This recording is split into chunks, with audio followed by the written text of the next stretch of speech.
going to have to complete that pass, because if you look to the outside, here comes Johnny Sauter, and he's on a mission.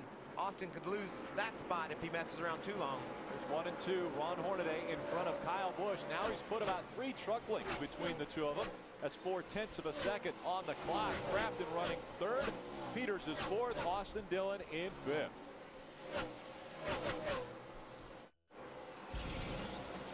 Fuel your passion for racing with Speed Mobile. Get the latest NASCAR news and results as soon as they become available, sent right to your phone. Text NASCAR to Speed 3 for Speed NASCAR text alerts. Beautiful shots of ORP. Oh, it is. What a great night. Great crowd on hand here for short track racing.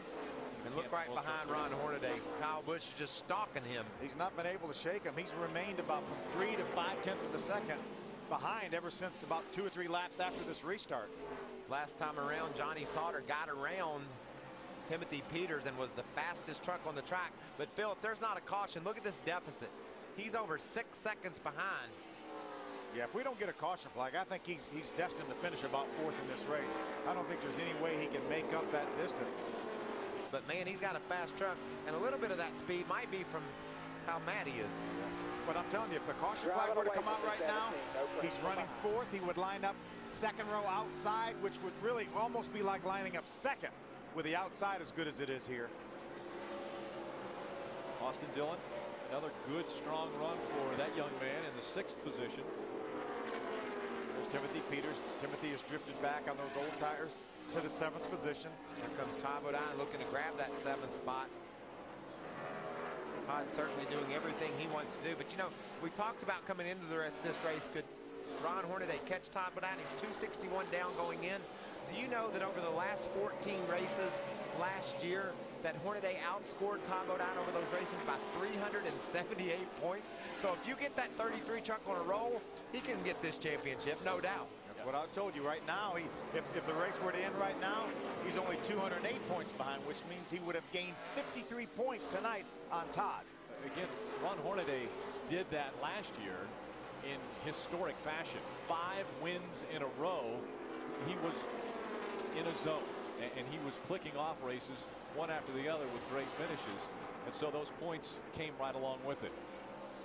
Todd Bodine coming into this race had a 101-point lead over 2nd place Eric Almirola. Almirola had a bad day. He was behind the wall. Hornaday having a great day. He's out front looking for his first win this season. Welcome back. AAA Insurance 200 presented on Speed by the Expendables. Ron Hornaday. He's not expendable, especially on this racetrack. Inside of 20 laps to go here. Ron Hornaday trying to make it 4 wins at ORP. Nobody else has won 2 here, and he's trying to make it 4. He won the nationwide race. Absolutely. He's the only driver here that has won in both divisions that race here, and he's trying to make it 5. Ray Dunlap. Well, guys, the truck that he's driving tonight is chassis number 43. Kevin Harvick used this very same truck to go to victory lane earlier this year in Martinsville. But what I think is really impressive, when you look at his last 3 races here, a win, a second, and a win. But what's even more important is the number of laps led. 90 laps, 153, 67, and how many has he clicked off tonight? A big pile of them. Hornaday's been out front in all of those 4 races here at ORP. Kevin Harvick with a serious look on his face on the top of the pit box. Something on fire. Something's on fire. It may be just rubber, but look. It's under the right rear corner of that you truck. can see the flames. It's in an area that would lead you to believe it's just a bunch of rubber stacked in there that caught on fire, Phil. But no, now it's starting to burn even more. See some smoke. There's really nothing in there other than possibly a duct and maybe some rubber that is laid on the rocker panel. But that can totally heat that right rear tire up. You can see that fire going right on the right rear tire. Yeah, there's something going on. How about this? Can the luck get worse for Ron Hornaday? Could this cause problems with that truck to where he can't get to the finish line? Well, it's going to burn that right rear tire off. He'll definitely lose performance traction if it keeps burning because it'll get too hot. It looks like it's out. Whatever it was, it looks like it may have fallen out or just been extinguished. It's not as blazing as it was. It looks like it was just above the exhaust on that right side of that truck. Now Now we see side-by-side racing. Todd Bodine, Timothy Peters, 7th and 8th. This is going as good for Todd as he could have hoped for, I think. He's been able to survive a near miss, getting in an accident with his left rear tire getting bashed in. Now he's rebounded and now clawing his way back through these guys. That takes over 7th spot for Todd. Yeah, that's another 4 points for Todd right there. That pass. We talked about how vulnerable he's been on these short tracks, but certainly performing tonight. Timothy Peters trying to get by Lorraine Karthikeyan. Brad Sweet also making the move back there. There's David Starr right there, just inside the top 10.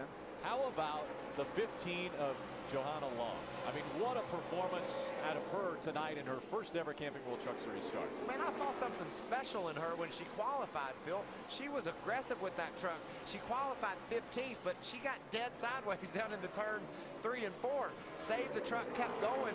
She was serious about her qualifying lap, and she's just been really performing well tonight. It's good to see 18 years old, getting her first chance, wanting to impress NASCAR so she can run more NASCAR Camping World Truck Series races, and I think she's done just that. I give her my vote right now. Brad Sweet able to get by Timothy Peters. Brad now moves up to the 8th position, looking for a career best. Inside 10 laps of racing to go. Ron Hornaday looking for his first win of the season. And he was smoking the field earlier, literally, as he had a fire on the right side of his truck, but that is extinguished, at least we believe so. We haven't seen the flames. This is probably as large a lead as Ron has enjoyed this entire race. It's about 9/10 of a second right now, almost a full second. James Busher running back in the 5th spot, Adam. And we probably haven't talked enough about James here tonight, Rick. You know, he started out the season running full-time in the NASCAR Nationwide Series, so he's only made 8 of the 11 truck starts. Despite that, he's 14th in the sports standings, and he's going for his 4th top 5 finish of the night here this evening. A great qualifying run earlier today, and he's backed it up on track here. 8 laps, another top 5. And that's Timothy Peters losing the 9th spot from David Starr. You know, he's thinking, Phil, I sure did like it when I had those tires. That was a real good feeling for me. But right now, he's given all that back.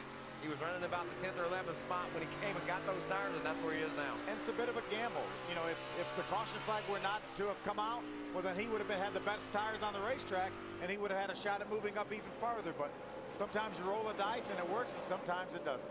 He's falling back to the 10th spot. You can see 11th just off turn 4 there in his mirror. So Shelby Howard will try to go grab that top 10 finish for Kevin Harvick in that 2 truck. Ron Hornaday bounced off the fence there with 6 laps to go. 6 to go, and Hornaday slaps the wall coming out of turn number 4.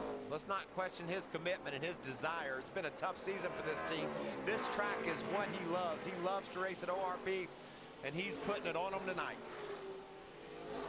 He's got a 1.3-second lead over Kyle Busch, who's running in 2nd. Now Kevin Harvick's decided he can't sit any longer. He's going to stand up as he watches this one. Ernie Cope's still sitting down there, the crew chief tonight. Those guys had to be nervous when they saw what would be on fire under our truck, but something was. It had to be a clump of rubber, I would think, or something like that. That maybe caught a duck or something on fire. Ray, what was happening down there with the truck? They didn't say a thing on the radio to Hornaday during that period at all, but I did want to comment on the fact that they have Georgia Boot this week, one of 3 races on the schedule for the season, and we just found out this week that they have now sold out their inventory. They've got sponsorship for this truck for all the remaining races of 2010. That's good news for the health of the series, and what an amazing crowd we have here tonight at ORP. How about Ron Hornaday's first wins of the season and where they came? The furthest into the season he's ever gone before tonight was 7th. The 7th race when he went to Mansfield and got that victory in 2006. This could open the floodgates too. Now Ron Hornaday's going to be on a roll. He just dominated this race here tonight. He's going to go to Pocono, a great venue. We're going to have some qualifying changes, and it's going to be exciting. And I know Ron Hornaday has a little bit of experience at Pocono running in the Cup Series, so he's going to be on go. 2 laps remaining for Ron Hornaday as he's caught up with some of the slower lap traffic. His closest competitor, Kyle Busch, is back over a 1.5 seconds behind him. Now, can it be cruise control for Hornaday, looking for his first win of 2010? There's the white flag. We won't have a green-white checker tonight. Ron just makes this lap. He'll be our winner. you know he's got a decision to make, though. Are we going to be able to get him a crew chief by Pocono? What are we going to do about that?